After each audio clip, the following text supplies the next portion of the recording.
Assalamualaikum warahmatullahi wabarakatuh. Kami dari kelompok 5 akan mempresentasikan hasil kerja kelompok kami mengenai teknik akuntansi keuangan sektor publik dan siklus akuntansi sektor publik. Saya Ervina Widyasari dengan NIM F331927. Dua teman saya ada Eva Wasis Utami dengan NIM F331928 dan Fidela Karisa Azaria dengan NIM F331929. Yang pertama adalah pendahuluan. Sistem akuntansi dirancang dan dijalankan secara baik akan menjamin dilakukannya prinsip stewardship dan accountability dengan baik pula. Pemerintah atau unit kerja pemerintah perlu memiliki sistem akuntansi yang tidak saja berfungsi sebagai alat pengendalian transaksi keuangan. Akan tetapi, sistem akuntansi hendaknya mendukung pencapaian tujuan organisasi.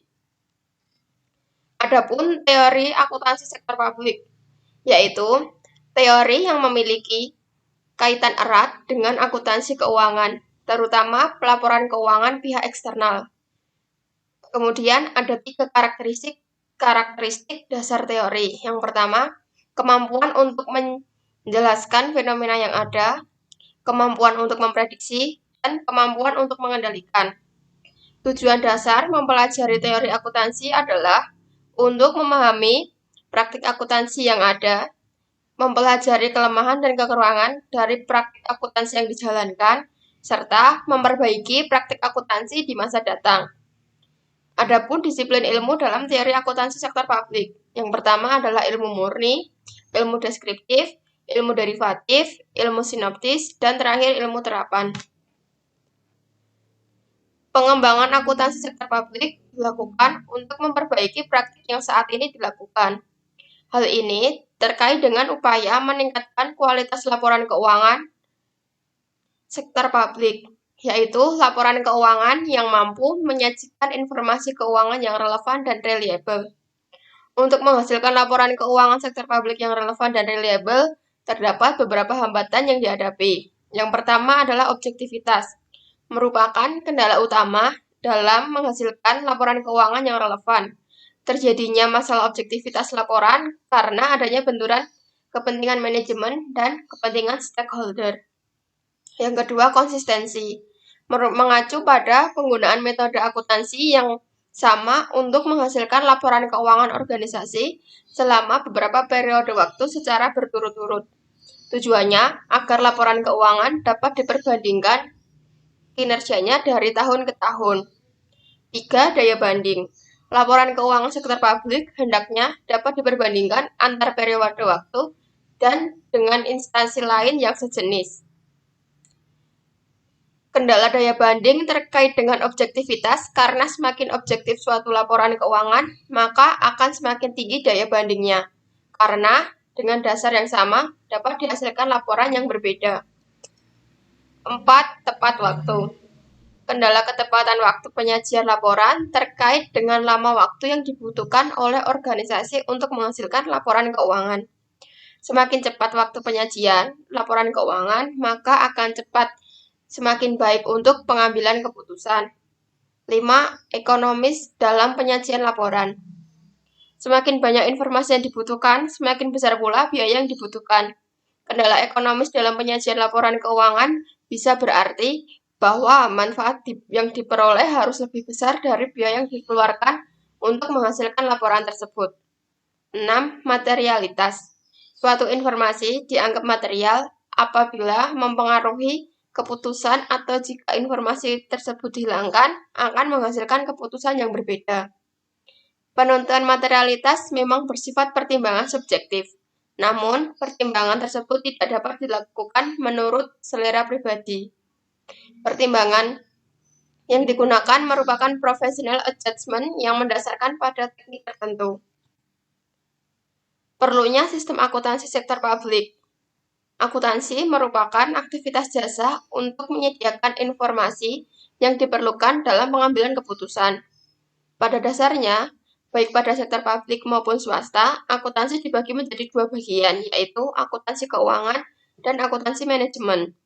Akuntansi keuangan dapat didefinisikan sebagai suatu prinsip, metode, dan teknik pencatatan dan pengorganisasian data keuangan atas operasi atau kegiatan suatu entitas.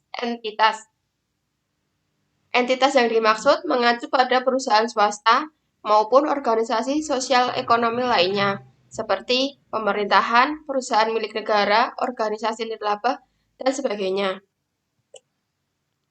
Masisi pada tahun 1978 dalam Glynn tahun 1993 menjelaskan aturan dasar sistem akuntansi keuangan sebagai berikut.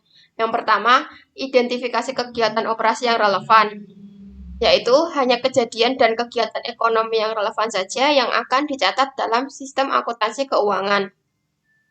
Yang kedua, pengklasifikasian kegiatan operasi secara tepat. Pengakuan waktu, pengakuan untuk setiap jenis operasi atau timing of recognition. Pada prinsipnya, suatu operasi dapat dicatat atau diakui pada tahap tertentu dari proses transaksi. Misalnya, pembelian dicatat atau diakui ketika keputusan untuk membeli suatu barang ditetapkan.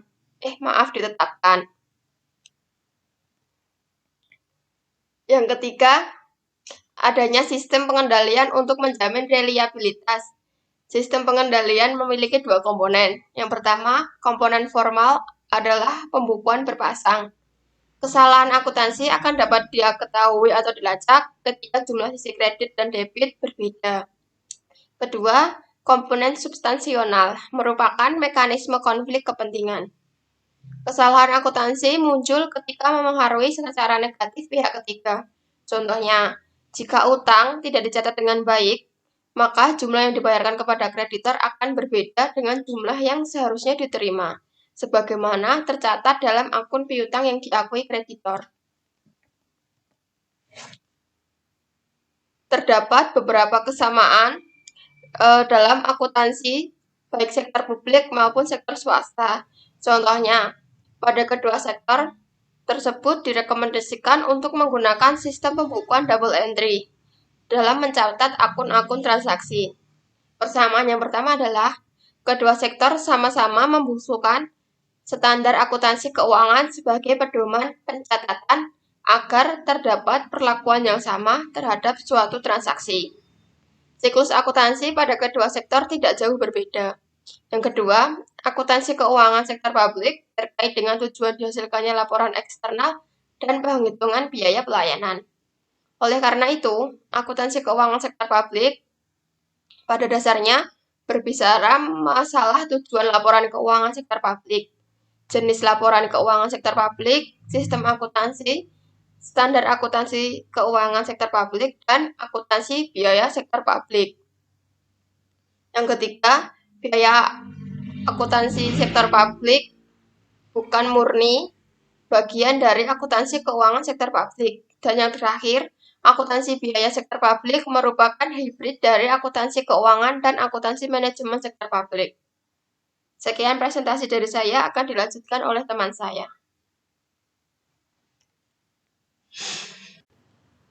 Di sini saya akan melanjutkan presentasi dari Ervina.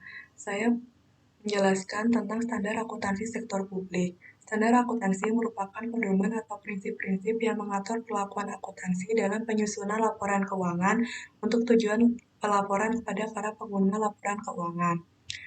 Prosedur akuntansi merupakan praktik khusus yang digunakan untuk mengimplementasikan standar. Hal-hal yang harus dipertimbangkan dalam penerapan standar akuntansi. Yang pertama, standar memberikan pedoman tentang informasi yang harus disajikan dalam laporan keuangan, kinerja, dan aktivitas sebuah organisasi bagi seluruh pengguna informasi. Yang kedua, standar memberikan petunjuk dan aturan tindakan bagi auditor yang memungkinkan pengujian secara hati-hati dan independen saat menggunakan keahlian dan integritasnya dalam mengaudit laporan suatu organisasi serta saat membuktikan kewajarannya. Yang ketiga, standar memberikan petunjuk tentang kumpulan data yang perlu disajikan yang berkaitan dengan berbagai variabel yang patut dipertimbangkan dalam bidang perpajakan, regulasi, perencanaan, serta regulasi ekonomi dan peningkatan efisiensi ekonomi serta tujuan sosial lainnya. Yang terakhir, standar menghasilkan prinsip dan teori yang penting bagi seluruh pihak yang berkepentingan dalam disiplin ilmu akuntansi. Hal lain yang perlu diperhatikan dalam penyusunan dan penetapan standar adalah sedapat mungkin menghindari terjadinya standar yang overload terjadi ketika yang pertama, standar terlalu banyak. Yang kedua, standar terlalu rumit. Yang ketiga, tidak ada standar yang tegas atau rigid sehingga sulit untuk membuat pilihan dalam penerapannya. Yang keempat, standar mempunyai tujuan yang sifatnya umum atau general purpose standar, sehingga gagal dalam menyajikan perbedaan kebutuhan di antara para penyaji dan pengguna.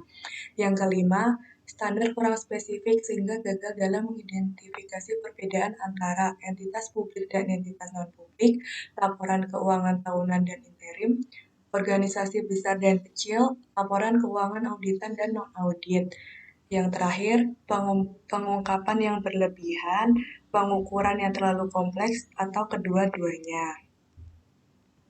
Teknik akuntansi keuangan sektor publik. Terdapat 5 teknik. Yang pertama, akuntansi anggaran, akuntansi komitmen, akuntansi dana, akuntansi kas, dan akuntansi akrual. Nah, yang pertama itu ada akuntansi anggaran. Akuntansi anggaran merupakan praktik akuntansi yang banyak digunakan organisasi sektor publik, khususnya pemerintahan, yang mencatat dan menyajikan akun operasi dalam format yang sama dan sejajar dengan anggarannya. Jumlah belanja yang dianggarkan dikreditkan terhadap akun yang sesuai, kemudian apabila belanja tersebut direalisasikan, maka akun tersebut didebit kembali. Saldo yang ada dengan demikian menunjukkan jumlah anggaran yang belum dibelanjakan.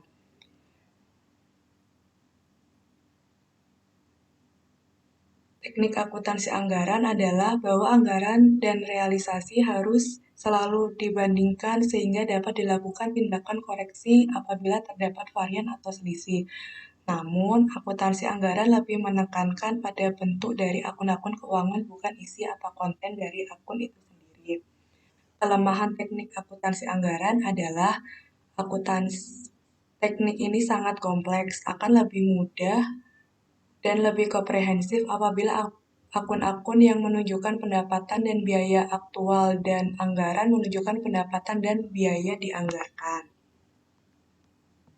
Yang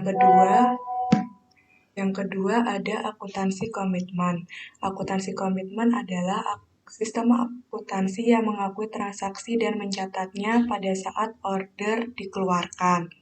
Sistem akuntansi akrual mengakui biaya pada saat faktur diterima dan mengakui pendapatan ketika faktur dikeluarkan. Akuntansi komitmen dapat digunakan bersama-sama dengan akuntansi kas atau akuntansi akrual. Akuntansi komitmen terkadang hanya menjadi subsistem dan sistem akuntansi utama yang dipakai organisasi.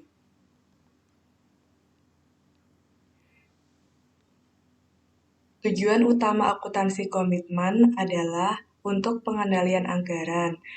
Agar manajemen dapat mengendalikan anggaran, ia perlu mengetahui berapa besar anggaran yang telah dilaksanakan atau digunakan jika dihitung berdasarkan order yang telah dikeluarkan. Dengan menerima akun atas faktur yang diterima atau dibayarkan, ia dapat dengan mudah menghabiskan anggaran. Terus yang selanjutnya ada akuntansi dana atau fund counting. Nah, di akuntansi dana ini ada 2 jenis yang digunakan pada organisasi sektor publik. Nah, yang pertama itu dana yang dapat dibelanjakan atau expendable fund, digunakan untuk mencatat nilai aktiva, utang, perubahan aktiva bersih, dan saldo dana yang dapat dibelanjakan untuk kegiatan yang tidak bertujuan mencari laba. Jenis akuntansi dana ini digunakan pada organisasi pemerintahan atau governmental fund.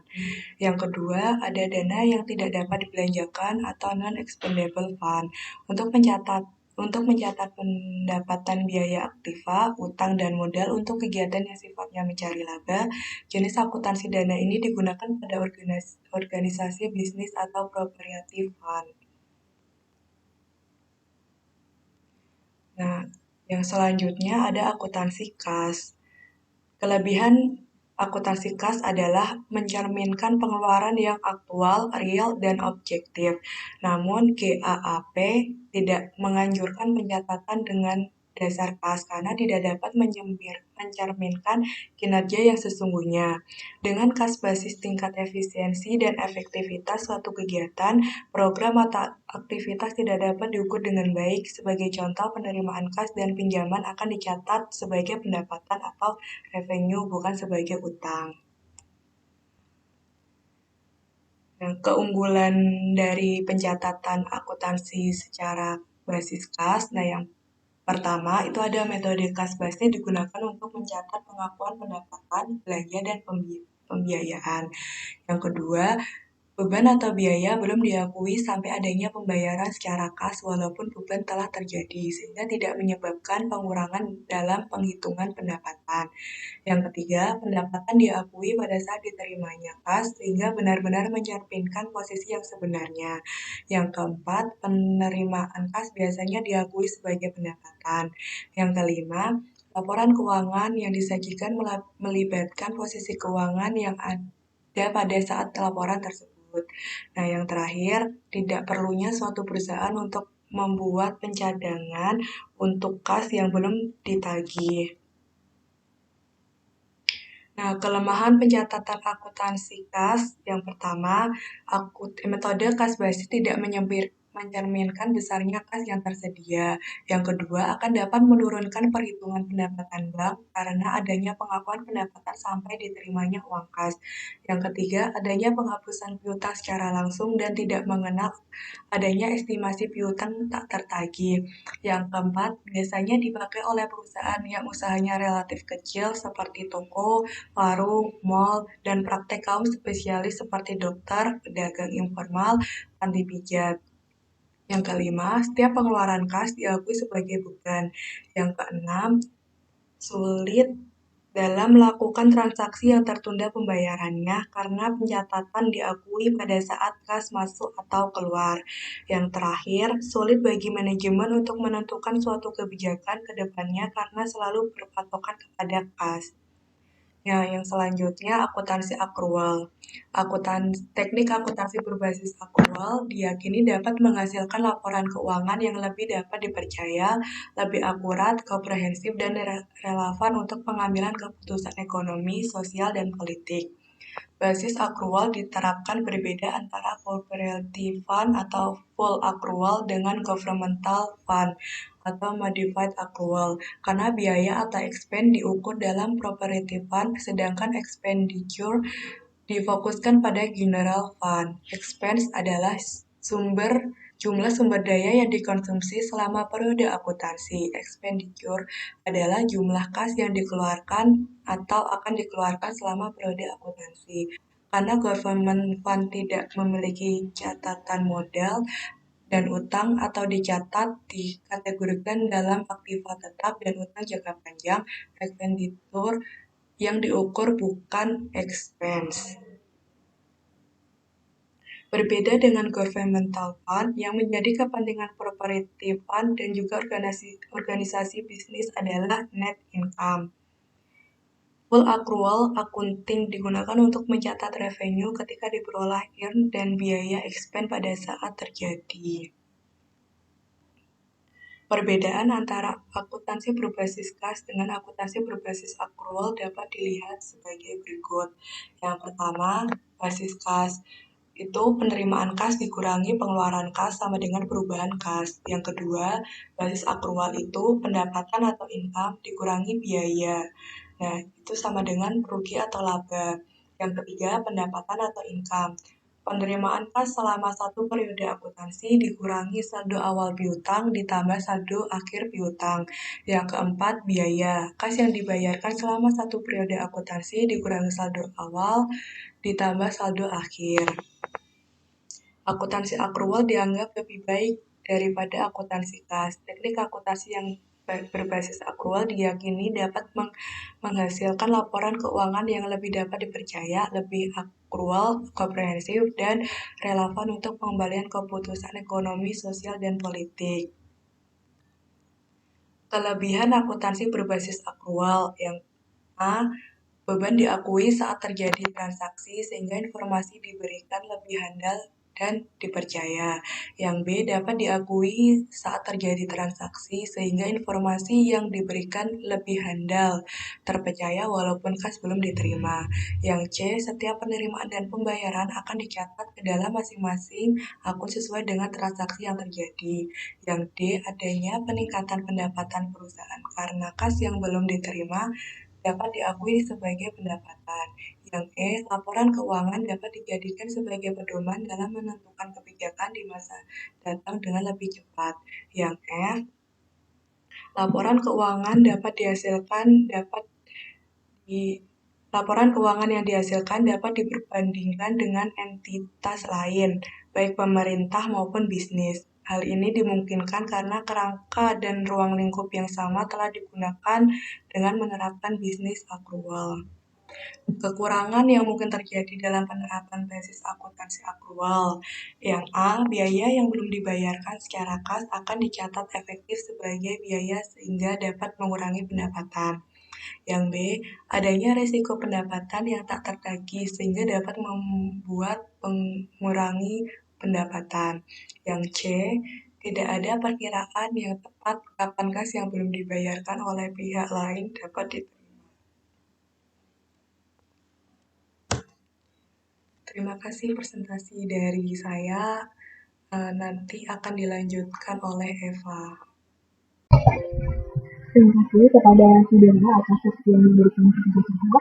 Pada kali ini saya akan menekankan materi mengenai siklus akuntansi sistem publik. Nah, pada kesempatan kali ini saya akan membahas 4 topik dasar. Yang pertama ada proses pencatatan siklus akuntansi, yang kedua ada proses pencatatan akuntansi sektor publik, dan yang ketiga ada laporan keuangan sektor publik, dan yang terakhir adalah pemakai laporan akuntansi sektor publik. Langsung saja kita masuk ke poin yang pertama, yaitu proses pencatatan siklus akuntansi. Siklus akuntansi. Teman-teman pasti tahu ya apa itu yang disebut siklus akuntansi. Siklus akuntansi secara khusus diartikan sebagai proses berulang untuk melakukan identifikasi, analisis, dan merekam suatu data akuntansi yang spesifik. Siklus akuntansi terbagi menjadi beberapa pekerjaan yang dilakukan saat terjadi tersebut. Dimulai dari transaksi kejadian, yang selanjutnya dimulailah siklus akuntansi tersebut, mulai dari penciptaan transaksi atau kejadian, kemudian dibuang ke dalam buku besar, hingga penyiapan laporan keuangan pada akhir periode. Dalam siklus akuntansi ini ada beberapa tahapan ya, ada 3 tahapan. Yang pertama adalah pencatatan dan penggolongan. Bukti-bukti pembukuan dicatat dalam buku jurnal, transaksi-transaksi yang sama dan yang sering terjadi akan dicatat dalam buku jurnal khususnya. Yang kedua ada peringkasan atau pengusiran, yaitu ketika kita sudah melakukan pencatatan di jurnal, buku jurnal itu akan diringkas dan dibuka ke dalam rekening besar. Dan yang ketiga adalah penelitian atau pelaporan. Data akuntansi yang tercatat dalam rekening buku besar akan disajikan dalam bentuk laporan keuangan, yaitu neraca, laporan surplus defisit, laporan arifat, dan laporan perubahan ekuitas. Penyederhanaan pekerjaan penyusunan laporan keuangan biasanya dilakukan melalui neraca itu. Nah, ini ada gambar gitu mengenai siklus akuntansi yang dimulai dari identifikasi dan pemikiran, transaksi dan peristiwa lainnya. Nah, setelah melakukan identifikasi terhadap bukti transaksi, teman-teman, kita itu harus mencatat bukti-bukti tersebut ke dalam sebuah buku jurnal.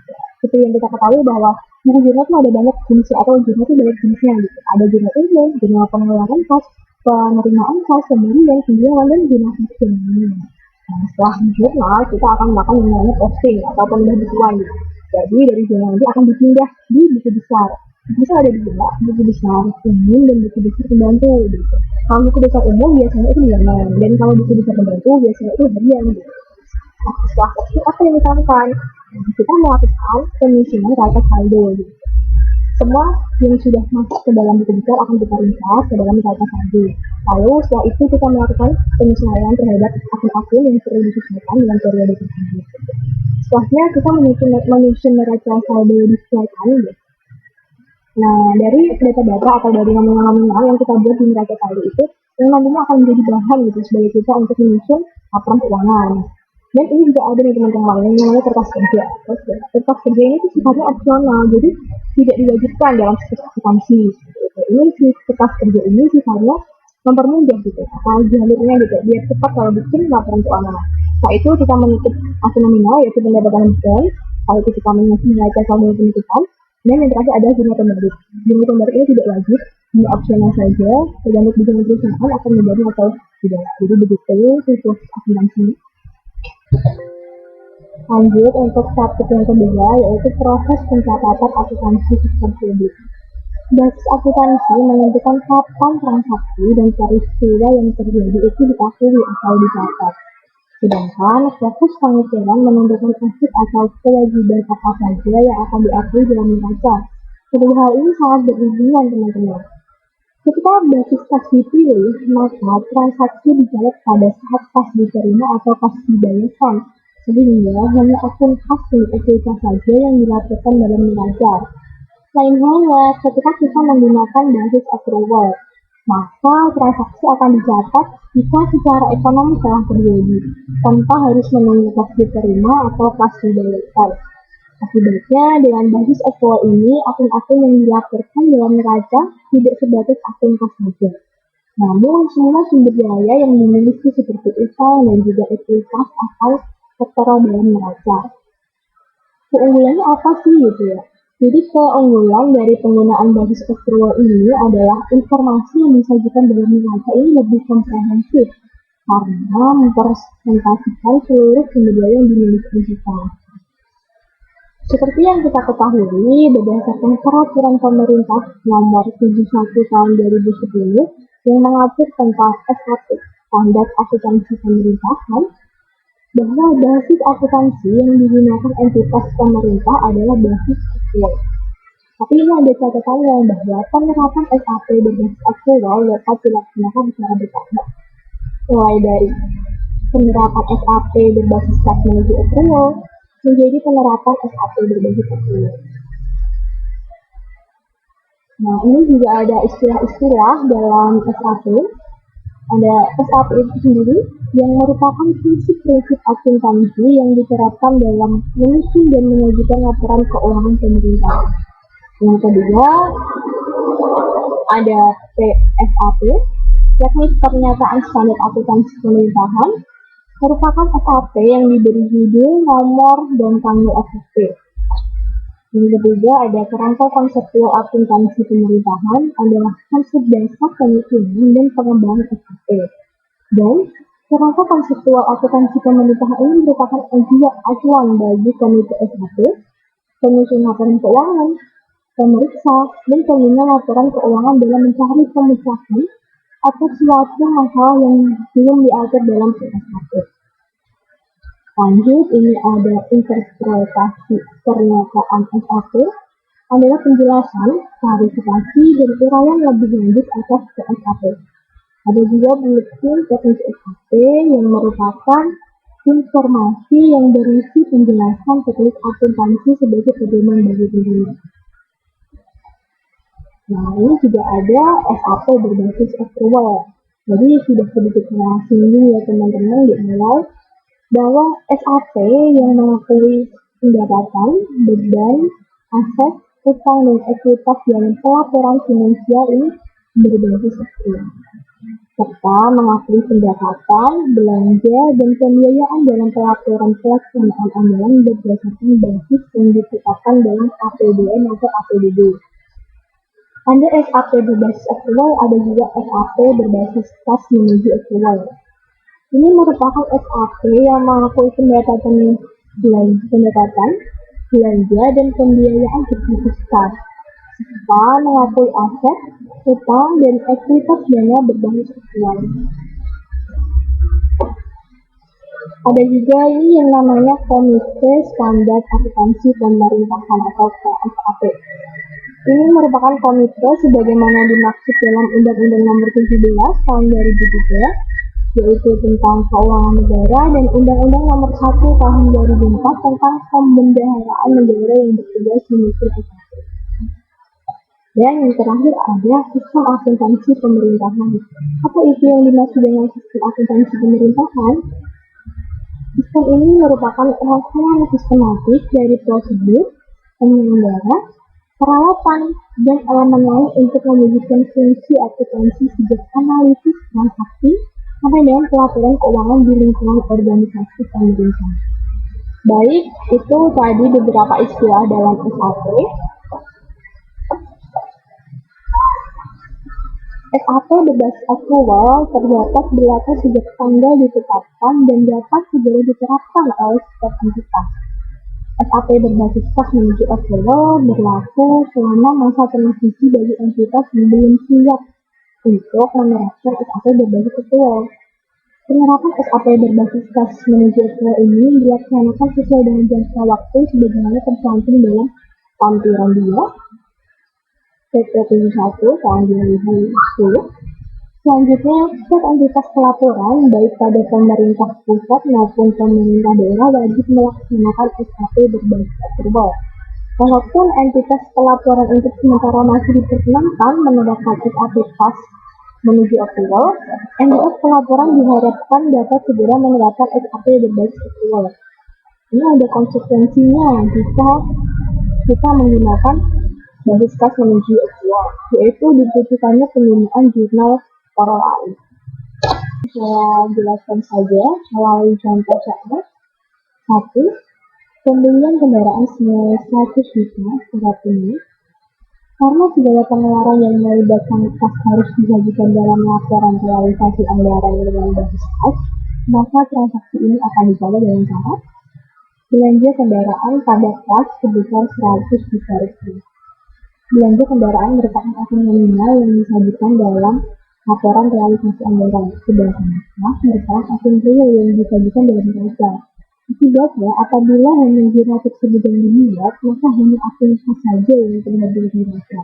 Padahal menurut SAP, neraca pemerintah harus disajikan dalam basis aktual dan mempresentasikan semua sumber daya yang dimiliki dan tidak terbatas pada kas saja. Karena itulah dibutuhkan jurnal tambahan, yaitu jurnal korelasi, sebagai solusi penerapan basis kas menuju aktual ini. Nah, nanti akan dibuat jurnal korelasi, yaitu kendaraan pada ekuitas dana yang diinvestasikan dalam aset tetap sebesar 100 juta rupiah. Dengan adanya jurnal korelasi, belanja kendaraan telah sesuai dicatat dengan basis kas dan disajikan dalam laporan realisasi anggaran. Di sisi lain, neraca telah disajikan dengan basis aktual karena mempresentasikan semua sumber daya yang dimiliki, di mana akun yang disajikan dalam neraca tidak hanya kas dan ekuitas dana, tetapi juga aset tetap seperti kendaraan tadi. Lalu ada contoh yang kedua. Pemerintah daerah melakukan pinjaman kepada pemerintah pusat sebesar 50 juta yang akan jatuh tempo dalam 5 tahun mendatang dengan bunga pinjaman 10% per tahun. Pembayaran bunga dilakukan setiap tahun pada tanggal 15 Januari, maka jurnal yang akan dibuat pada akhir tahun berdasarkan basis aktual adalah pengakuan utang bunga, yaitu sebesar 5 juta yang didapat dari 10% dikali 50 juta. Jurnalnya adalah sebagai berikut. Jurnal korelasi, ekuitas dana yang harus disediakan untuk pembayaran bunga pada utang bunga sebesar 5 juta rupiah. Sedangkan jurnal yang dibuat ketika pembayaran bunga pada tanggal 15 Januari adalah belanja bunga pada kas sebesar 5 juta rupiah. Lalu ada lagi utang bunga pada ekuitas dana yang harus disediakan untuk pembayaran bunga sebesar 5 juta. Jadi, jurnal yang dibikin pada tanggal 15 Januari itu ada 2 jurnal. Lalu, pencatatan transaksi tersebut telah sesuai dengan SAP karena telah menyajikan akun neraca dengan basis aktual dan menyajikan laporan realisasi anggaran dengan basis. Maka dapat disimpulkan, jurnal korelasi ini penting supaya transaksi yang melibatkan akun real selain kas tetap disajikan dalam neraca dan di sisi lain komponen laporan realisasi anggaran seperti pendapatan, belanja dan pembiayaan tetap dapat telah disajikan. Nah, jadi jurnal korelasi ini sangat penting supaya transaksi yang melibatkan akun real selain kas bisa tetap disajikan dalam neraca dan di sisi lain komponen laporan realisasi anggaran seperti pendapatan, belanja, dan pembiayaan tetap dapat pula disajikan. Nah, sekarang kita masuk ke topik yang ketiga ya teman-teman, yaitu laporan akuntansi sektor publik. Yang pertama, analisis keuangan laporan keuangan sektor publik. Laporan keuangan sektor publik merupakan representasi posisi keuangan dari transaksi-transaksi yang dilakukan oleh suatu entitas sektor publik. Tujuannya apa? Jadi tujuannya itu untuk memberikan informasi mengenai posisi keuangan, kinerja, dan arus kas dari suatu entitas yang berguna bagi sejumlah bisnis pemakai dalam membuat dan mengevaluasi keputusan mengenai alokasi sumber daya yang dibutuhkan oleh suatu entitas dalam aktivitasnya untuk mencapai tujuan. Nah, ini ada komponen-komponen laporan keuangan sektor publik. Di sini saya sebutkan ada 7 laporan keuangan, yakni yang pertama laporan realisasi anggaran atau LRA, yang kedua laporan perubahan saldo anggaran lebih atau laporan perubahan SKS, neraca, laporan operasional atau LO, laporan arus kas atau LAK, laporan perubahan ekuitas atau LPS, dan catatan atas laporan keuangan. Lanjut, kita akan mengetahui tujuan dan fungsi daripada laporan keuangan sektor publik. Tujuannya yaitu untuk memberikan informasi yang digunakan untuk dalam pembuat keputusan secara ekonomi, sosial, dan politik serta sebagai bukti pertanggungjawaban dan pengelolaan. Langsung saja ini ada 4 tujuan laporan keuangan untuk mendukung pembuatan keputusan ekonomi, sosial, dan politik. Yang pertama ada membandingkan kinerja keuangan aktual dengan yang dianggarkan. Yang kedua ada penilai kondisi keuangan dan hasil-hasil operasi. Yang ketiga membantu menentukan tingkat kepatuhan terhadap peraturan perundangan yang terkait dengan masalah keuangan lainnya. Dan yang terakhir adalah membantu dalam mengevaluasi efisiensi dan aktivitas. Nah, kita masuk di poin yang terakhir, teman-teman. Laporan keuangan sektor publik ini siapa saja pemakainya dan apa saja gitu kepentingannya. Yaitu all mengidentifikasikan terdapat 10 kelompok pemakai laporan keuangan. Lebih lanjut, Brady menjelaskan keterkaitan antar kelompok pemakai laporan keuangan tersebut dan menjelaskan kebutuhannya. Ke-10 kelompok pemakai laporan keuangan sektor publik adalah yang pertama, pembayar pajak atau taxpayer. Yang kedua, pemberi dana bantuan atau grantor, investor, pengguna jasa, supply and service recipients, karyawan atau pegawai, pemasok atau vendor, dewan legislatif, manajemen, pemilih atau voters, dan yang terakhir adalah badan pengawas atau oversight body. Kami dari kelompok 5 mohon maaf apabila ada kesalahan dalam penyampaian kata dan bahasa. Terima kasih. Wassalamualaikum warahmatullahi wabarakatuh.